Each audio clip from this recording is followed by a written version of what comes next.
계절은 봄은 왔지만 우리의 마음은 여전히 춥습니다. 이 나라의 모습이 그렇고 전 세계가 코로나19 영향으로 인하여 많은 사람들이 어려움과 곤경에 처해 있는 현실이기 때문입니다. 이 어려운 때를 우리가 살아가면서 우리에게 주시는 하나님의 음성에 귀를 기울여야 될 줄로 믿습니다. 지금까지 인류는 하나님을 믿는다고 하면서도 하나님을 믿지 않는 많은 족속들이 있었고 많은 민족들이 있었습니다.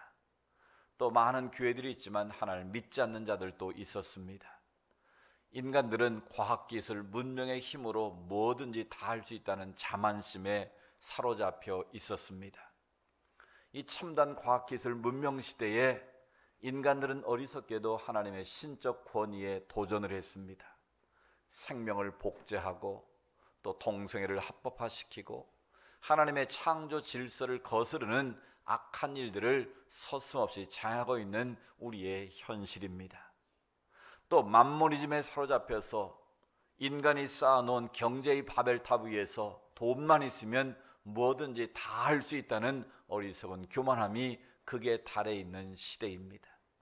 또 인간이 가지고 있는 의료 기술을 가지고 이제 암을 정복하고 치매를 정복하고 알츠하이머를 정복하고 이제 5년 10년이면 모든 것을 우리 힘으로 해결할 수 있다고 자만하는 그런 과학 만능주의에 우리가 살고 있습니다. 그런데 여러분 생각해 보십시오.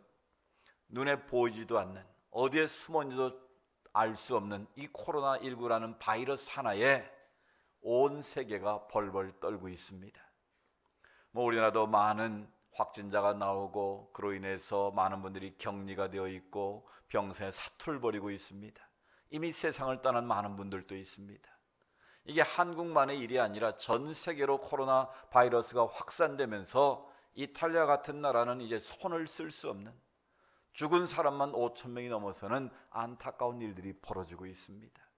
이게 유럽뿐만 아니라 미국, 라틴 아메리카로 가서 미국도 하루에 확진자가 6천 명 이상씩 속출하는 이 불행한 일들이 계속 이어지고 있습니다.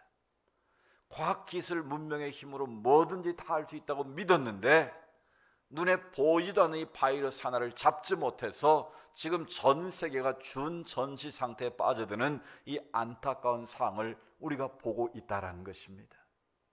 여러분, 이런 상황에서 우리가 무엇을 깨달아야 할까요? 하나님은 까닭없이 우리에게 고난을 주시는 분은 결코 아니십니다. 우리가 고난에 직면했을 때, 문제 앞에 섰을 때 우리에게 주시는 하나님의 뜻을 우리가 분별해야 됩니다. 내 인생에 고난의 문제가 밀려올 때 그 자리는 바로 하나님 우리를 정죄하라는 표시가 아니라 우리의 방향을 전환하라는 하나님의 사인임을 우리가 깨달아야 합니다. 우리는 문제 앞에 멈춰서 이제 죽었다, 이제 끝났다, 이제는 아무것도 할 수 없구나, 죽었구나라고 스스로 절망을 선포하고 포기를 선언할 수 있습니다. 그러나 하나님께서는 이 코로나19를 통해서 우리에게 멈춰 서서 하나님이 가리키는 방향으로 너희가 나아가라고 촉구하시는 주님의 뜻이 있음을 기억하시기 바랍니다. 우리가 이 뜻을 깨닫고 하나님이 가리키는 방향을 향해서 돌이키면 이것이 은혜가 되고 축복이 되지만, 그렇게 하나님 우리에게 사인을 보내시는데도 깨닫지 못하면 온 인류는, 온 세상은 더욱더 큰 재앙으로 떨어질 것이 분명합니다. 따라서 우리가 고난 앞에서 이것은 하나님의 멈춤이 아니라 우리를 새로운 방향으로 나아가기를 원하시는 주님의 뜻이 있음을 깨닫고 우리가 하나님이 지시하는 대로, 하나님이 가리키는 대로 믿음으로 순종할 수 있는 은혜가 있기를 주의 이름으로 축복합니다. 오늘 이 시대를 살아가고 있는 우리의 삶의 상황을 한마디로 말하면 에스겔 골짜기에 마른 뼈 같은 상황입니다. 우리의 힘으로, 우리의 능력으로 아무것도 할 수 없는 이 안타까운 상황에 우리가 직면해 있다라는 것이죠. 오늘 에스겔 선자가 말씀을 전할 시대적 상황을 살펴보면 바벨론의 느부갓네살이라는 왕이 세계를 제패했습니다. 힘과 권력을 가지고 남왕국 유다를 침공했습니다. 3번을 침공해서 3번씩 포로로 유다의 백성들을 잡아갑니다.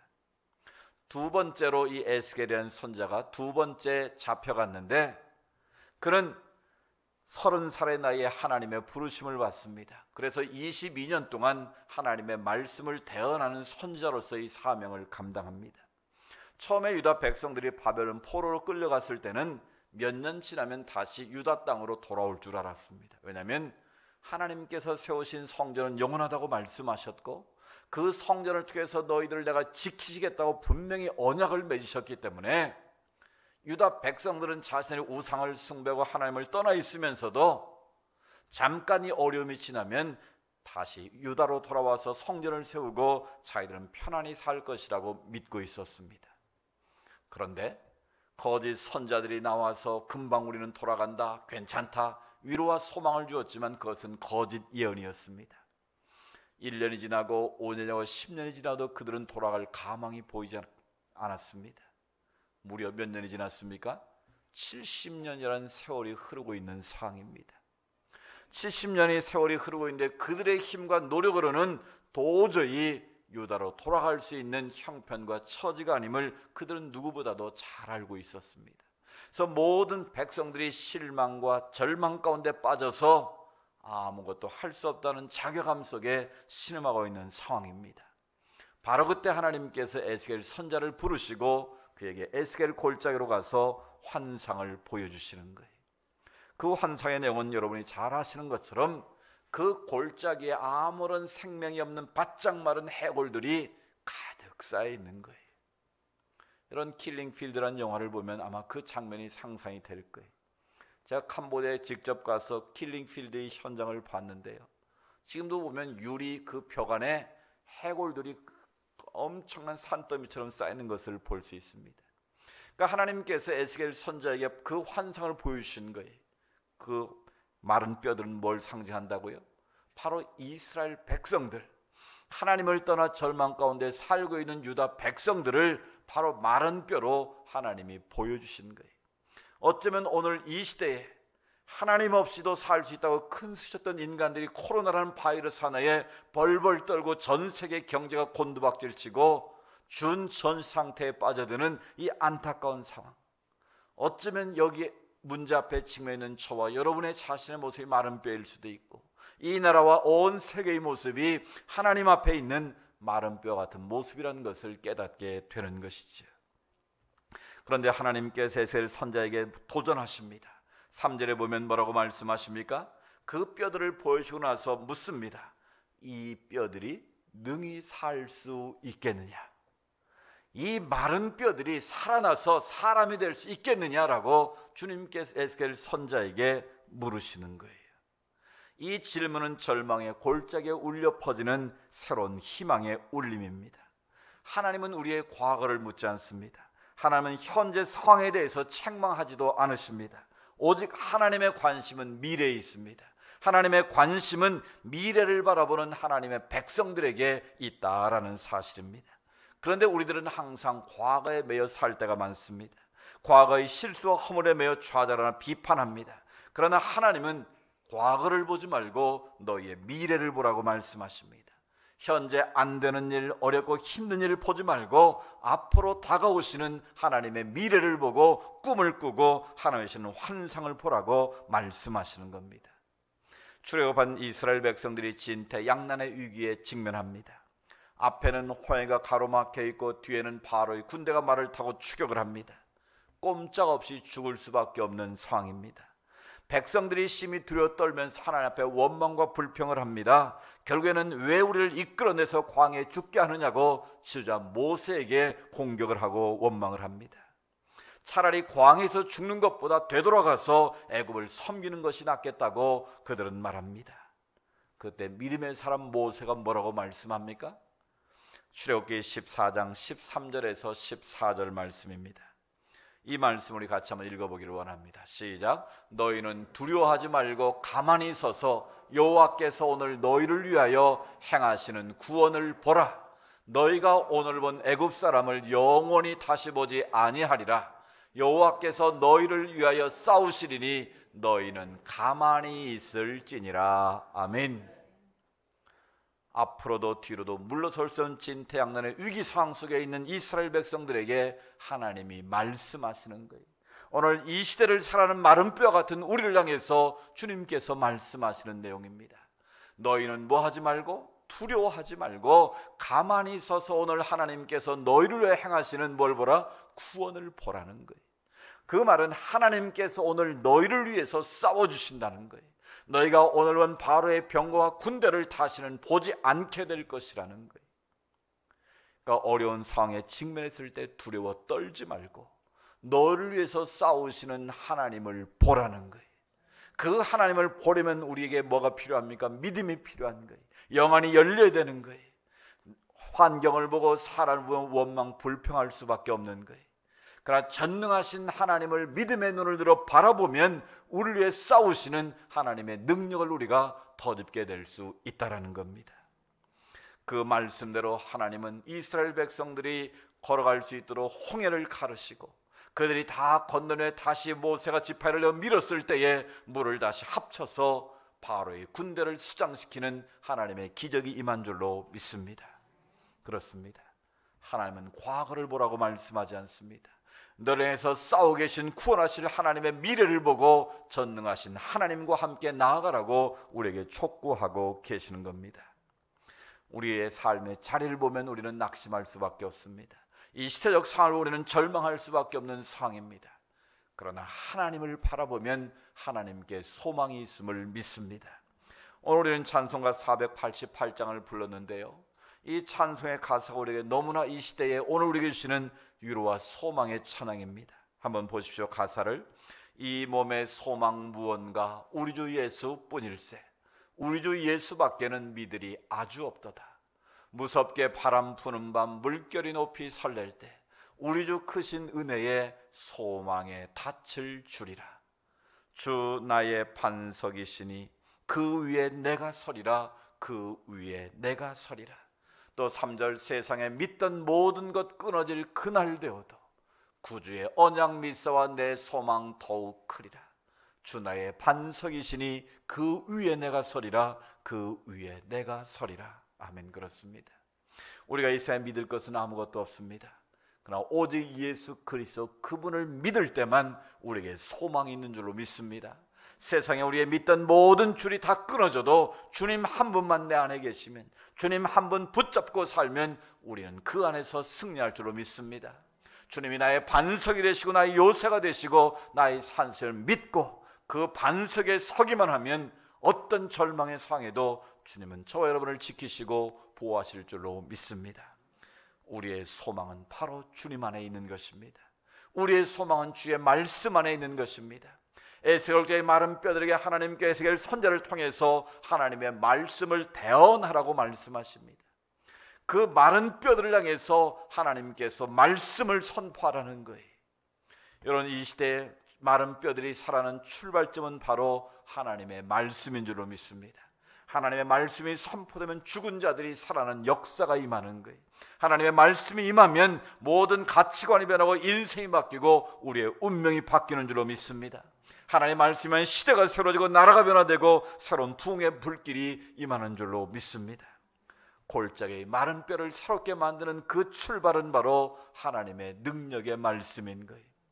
히브리서 4장 20절 말씀에 하나님의 말씀은 살았고 운동력이 있어 저의 날선 어떤 검보다도 예리하다고 말씀합니다. 그 말씀의 혼과 영과 골수를 찔러 쪼개게 될 때에 우리를 새롭게 하시는 하나님의 능력이 임하는 것입니다. 하나님의 말씀은 죽은 나사로를 살리는 능력이 있습니다. 죽은 지 나흘 된 나사로야 나사로야 걸어 나오라 말했을 때에 나사로가 걸어 나온 줄로 믿습니다. 풍랑하는 바다에 주님께서 잠잠하라 명하실 때에 바다가 잠잠케 된 줄로 믿습니다. 날 때부터 걷지 못하나 일어나 걸으라고 명하실 때에 그 말씀의 능력이 임한 줄로 믿습니다. 그렇습니다. 오늘 이 시대를 살리는 힘은 바로 하나님의 말씀인 것입니다.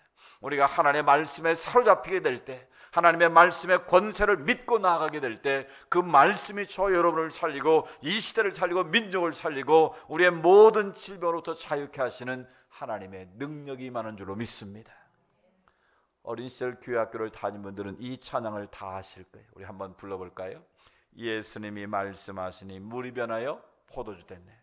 아신 분 같이 해보겠습니다. 시작. 예수님이 말씀하시니 물이 변하여 포도주 됐네. 예수님이 말씀하시니 죽은 나사로가 살아났다네. 예수님 나에게도 말씀하셔서 새롭게 변화시켜 주소서. 그렇게 믿으십니까? 주님이 말씀하시면 물이 변하여 포도주가 되는 거예요. 주님이 말씀하시면 죽은 나사로가 살아나서 걸어 나오는 거예요. 오늘 여러분의 말씀에 등불을 켜는 은혜가 있기를 원합니다. 구약의 성전에서 그 하나님의 전을 관리하는 제사장들이 맡은 가장 중요한 임무가 뭔 줄 아세요? 성전은 24시간 동안 말씀의 등불이 꺼지면 안 됐습니다. 그래서 올리브유를 붓고 등불이 꺼지지 않도록 하는 것이 제사장들이 해야 될 가장 중요한 사역 중에 하나였다는 거예요. 그 말은 등불이 꺼지는 순간 유다 이스라엘 백성들은 절망이요 죽음임을 너무나 잘 아셨기에 하나님은 그들에게 말씀의 등불을 끄지 않도록 제사장을 세우고 관리하게 하신 거예요. 오늘 여러분 말씀의 등불이 어떻습니까? 말씀의 등불이 팔 앞에 흔들거리고 있지는 않습니까? 말씀 없이도 내 능력으로 내 경으로 살 수 있다고 자만하고 있지는 않습니까? 이런 하나님의 말씀은 내 인생을 이끌어가는 내비게이션임을 믿으시기 바랍니다. 우리가 전에는 내비게이션 없을 때는 어디를 가려면 정말 애로사항이 많았습니다. 그래서 내가 원하는 목적지를 입력만 하면 나는 처음 가는 길에도 아무런 걱정 없이 안내를 따라가면 목적지에 도달할 수 있는 것을 경험합니다. 그렇습니다.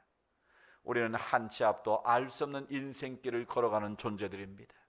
그러나 내 안에 하나님의 말씀의 등불이 켜지면 내 어둠의 인생길을 하나님이 밝혀주시고 그분이 인도하신 대로 우리가 순종함으로 나아가면 하나님은 반드시 우리를 소원의 항구에 이르게 하는 줄로 믿습니다.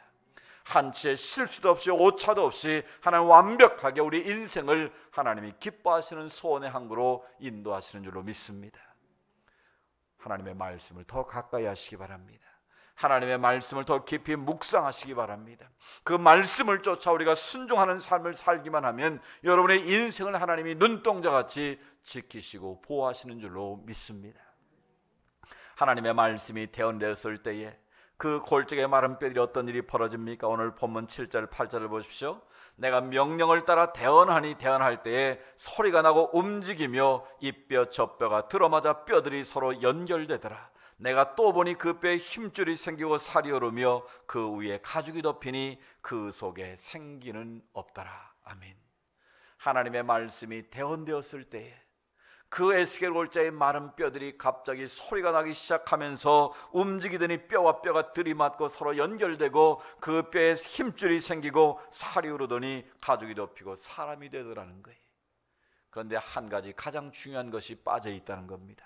뭐가 없다고요? 그 속에 생기는 없더라. 무슨 말씀입니까? 아무리 사람의 모습을 가지고 살아도 그 안에 생기는 뭘 말할까요? 하나님의 생명의 능력이 없으면 아무것도 아니라는 거예요. 하나님의 능력이 그 안에 존재하지 않으면 그냥 살아있는 하나의 육신 덩어리에 불과하다라는 거예요. 바로 이 하나님의 생기는 뭘 말합니까? 구약에 보면 하나님의 생기를 루아흐라고 표현하는데 이 루아흐라는 히브리어는 바람이라는 뜻이 있고 숨결이라는 뜻이 있습니다. 사람이 하나님의 흙으로 사람을 지으신 후에 마지막으로 뭘 불어넣었다고요? 코에 생기를 불어넣으시니 사람이 생명이 된지라.